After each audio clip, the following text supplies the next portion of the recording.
the channel link to you. So if you wish, you can attend the lecture from there only. Okay. So I'm sharing tab, and here we'll be discussing. Yes. So here this is a kind of the whiteboard, and I just want to discuss two things. That is the BAT protocol. Earlier we have discussed this no Aloha, then its various variants. That is the slotted Aloha, then uh, frame slotted Aloha. And in the frame slotted, there is BFSA, binary frame slotted Aloha, and dynamic frame slotted Aloha. So pure Aloha, then slotted Aloha, frame slotted Aloha. This once I'll say group of protocol we have seen, and then we next lecture we have studied this query tree. Okay, so query tree protocol was there. Mainly it is a deterministic protocol. We have seen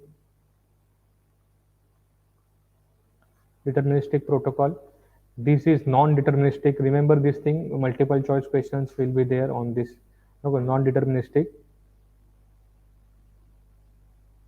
So what is deterministic and non-deterministic? The non-deterministic protocol will take multiple iteration and indefinite, in a way that indefinite means nothing is guaranteed.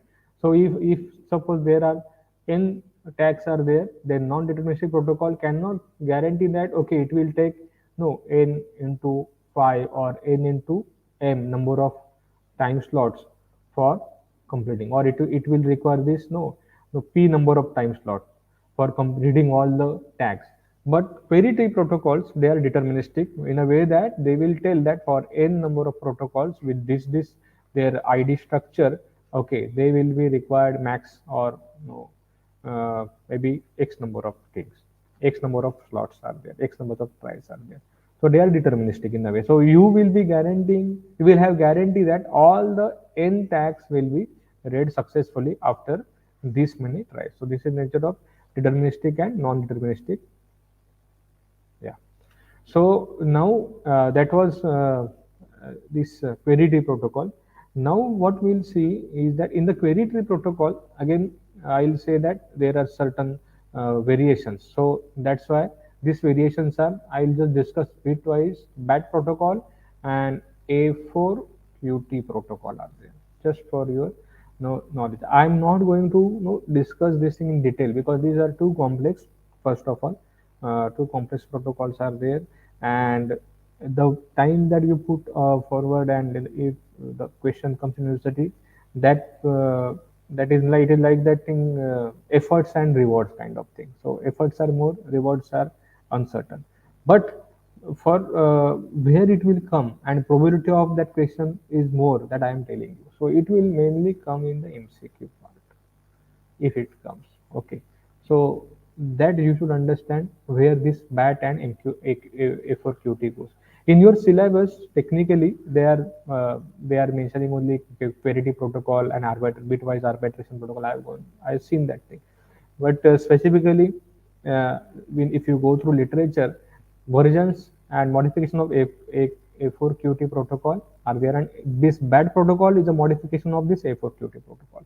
So what is this A4QT protocol? That I will briefly discuss today. And actually A4QT protocol is a modification of Verity protocol that we have seen. What was the Verity protocol? This no, there the tag 1 to tag 6 were there, and then 00111 01111 like this thing, 01101 kind of thing, then 10111 110011 like if I have this kind of protocol, then I start with initial no empty slot, and then 0 and 1 we push on that thing. Then depending on there is a what you can say collision, we go on adding the prefix to that, and then accordingly for each prefix read request is put, and for each read request when there is a collision, what we do, we push this thing, we complete this thing and then push a modified version of this thing on stack. So what is this time? I'm in lecture. So बोला.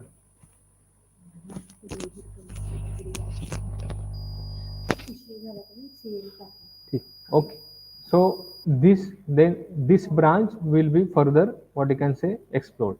So this is query tree protocol. So what query tree protocol is having a nature deterministic.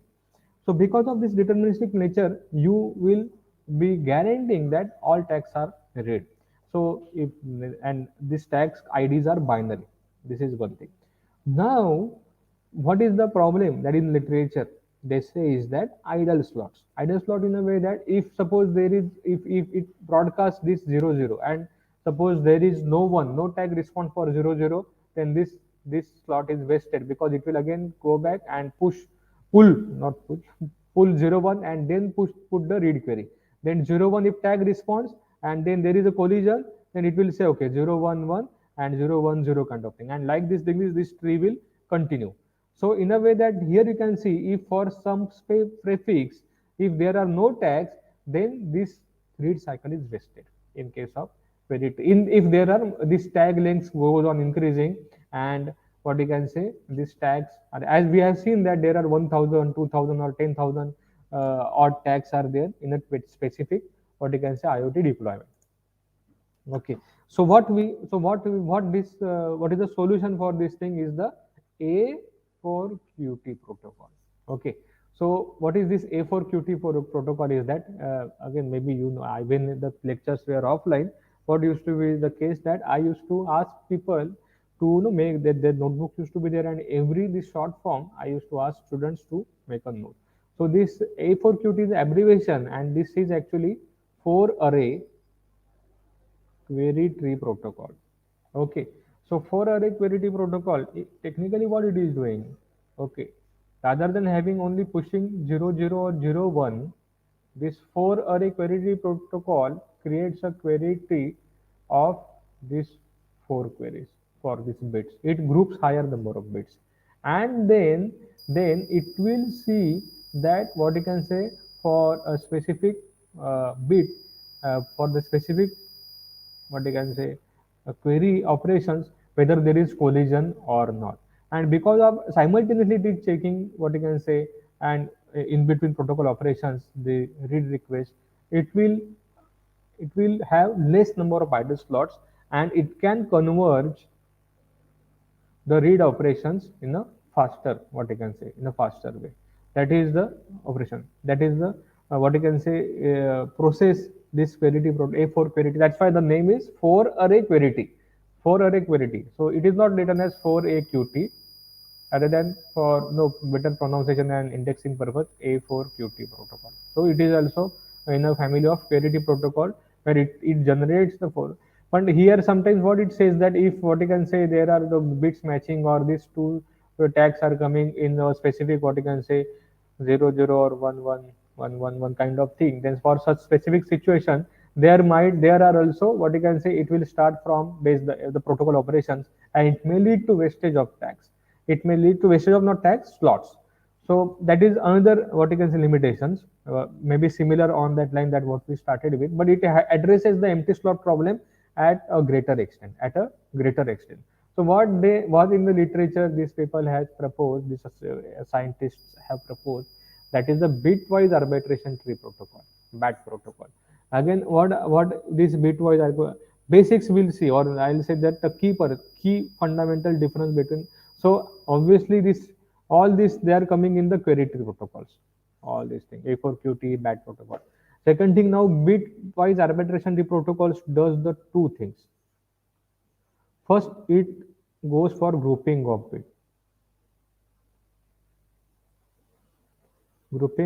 bits. So because of that thing, these tag groups are formed, and it can query, it can know in advance that these groups are what you can say having the same prefix, and because of that thing, it rather than wasting cycles on that, it can generate a different query, different detailed query for that. So instead of what you can say pushing 000 and again going for 001 and 0000, it will at start only because of this group, it will put these two queries kind of thing. Okay, so grouping of bits are there, and second thing is that it will try to find the maximum where the collision is occurring. So that they say that Q1, Q2, Q3, like this thing, QC plus 1 and Qn. These bits are there. So I know that this is quite complex, but I want to simplify this thing as much as possible for you. So maybe again I will refresh this thing at the end of that thing, and that mathematics part I am trying to reduce as far as possible. So when it forms the query tree, it tries to find out how many bits are matching and what is the maximum index of no collision bit. Okay, so this information will be used to generate a better tree, better tree, and I solve the idle slot problems. So because of these two operations, this is the grouping of bits and finding the maximum collision, maximum index of the colliding bits. So it will try to address the empty slots problem. So how actually, then how they everywhere whenever these tags are responding, tag to tag collision will be there, and tag to tag collision it is identified by this called as Manchester coding. So Manchester coding is there. We have in the previous lecture we have seen that thing. So one is encoded as what you can say rising edge, that is one, and falling edge negative transition, that is zero here, and one. So this is zero transition, negative transition, and one is like this thing. One is encoded. So because of this thing, long what you can say briefly, I am just so zero zero zero zero zero one kind of things are there. So technically, in case of normal coding, how this signal will go like this thing: zero zero zero zero, just one. And in case of Manchester coding, it will go. So if zero indicates negative falling transition, so technically this is a bit cycle. Suppose so falling edge here 0, again the second bit here falling edge 0, and third slot, so again falling edge 0, like this thing it will go on, falling edge 0, falling edge here 0. So falling edge, sorry, here falling edge is there 0 0 0 0 0, and the moment it completes this slot, it is rising edge, so it will go like this thing, rising edge. So 1. So this is how you can see that now, because there is continuous zeros and continuous ones, they will have this clock intact.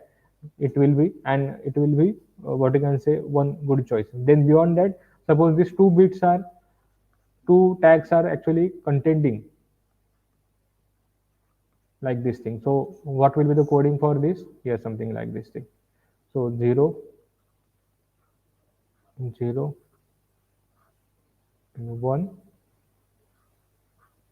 1 something, and here it will be 0 and 1 is there. So 1, then here same bit is there, so they will actually go parallel, it will not clash. Again here it can say it will clash here 1 and 1. So because of that thing, what will happen, these are no actually amplifying each other in same direction, so this will be received. But here 0 0, again this will be received falling edge, but 1 and 0 they are clashing, and here 0 and 1 they are clashing. So something like this thing, clash, then falling edge means 0, then clash, rising edge means 1. So clash 0, clash 1, this data will be received, and it will say that okay, at this one bit and this second bit there is a collision, and here you can see maybe here like 0 1 2 3. So this 1 and 3, these two bits are colliding, so 3 is the maximum index which is colliding kind of thing. So accordingly you can generate a specific prefix or suffix, so and then you can decide what to go, what not, where to go, which branch of this binary tree should be started, which branch should be avoided. That reader will do the thing. So this is actually the division of Manchester coding. This comes for 4 marks maybe, and then in this protocol, this we have seen this query tree protocol, then 4-array query tree protocol, then bitwise arbitration tree protocol. All these things, they are uh, coming in the query tree protocol, and they are in the family of deterministic. So it is very widely used. So here actually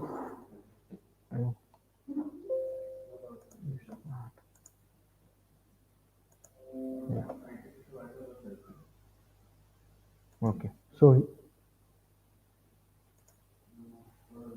here actually I wanted to uh, what you can say discuss this bitwise arbitration tree protocol and effort parity protocol very basically in very layman's language for you. They are used for uh, reading the RFID tag and avoid tag to reader reroute tag collisions. Mainly tag to tag collisions can be avoided, and it addresses the empty slots problems also.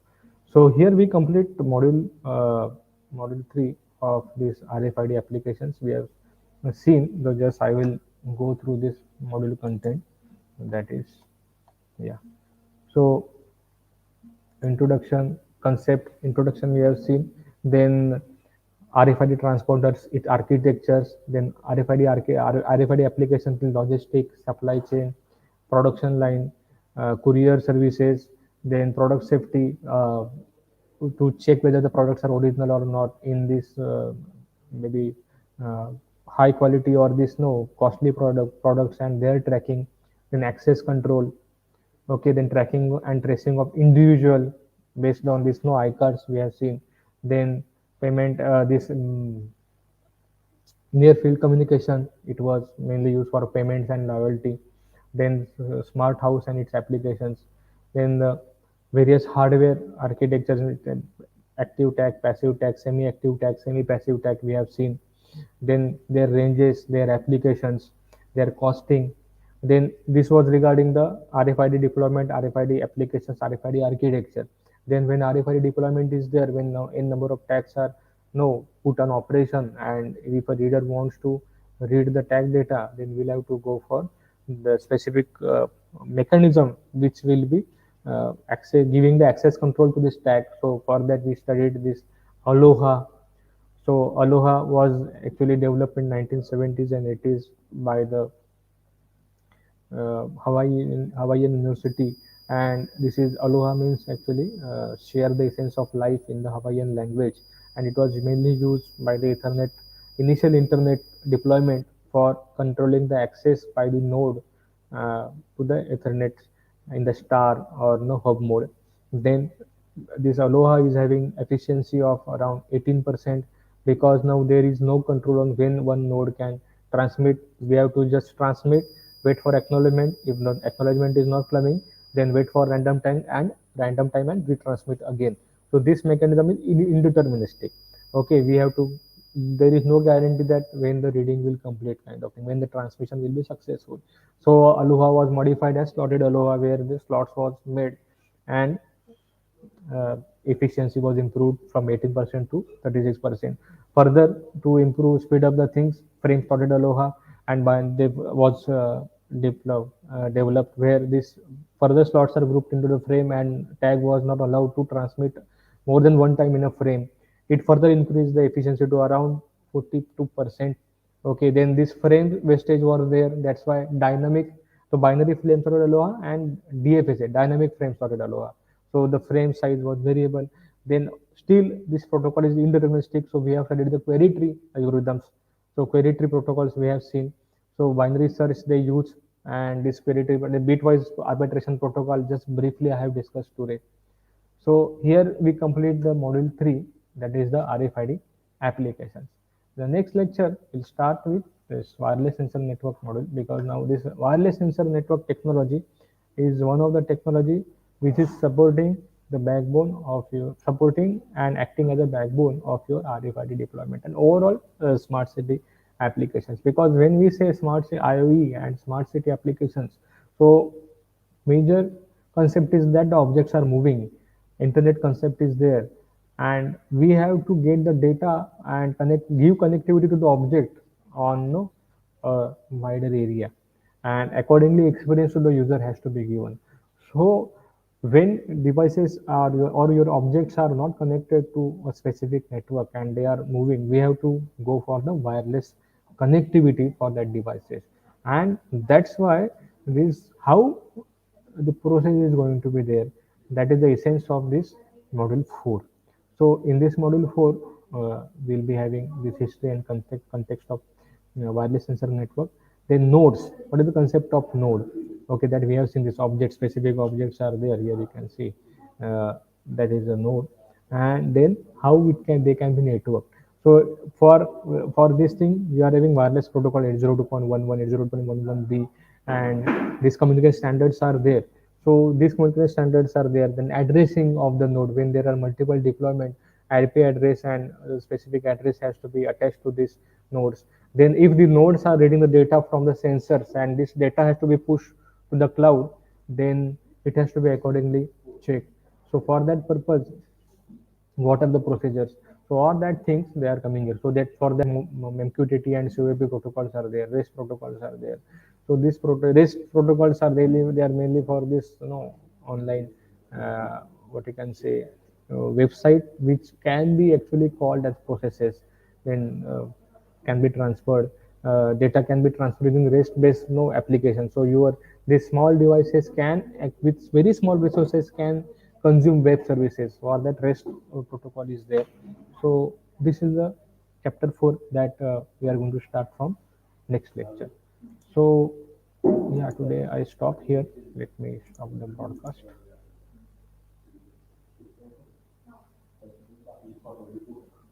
Thank you.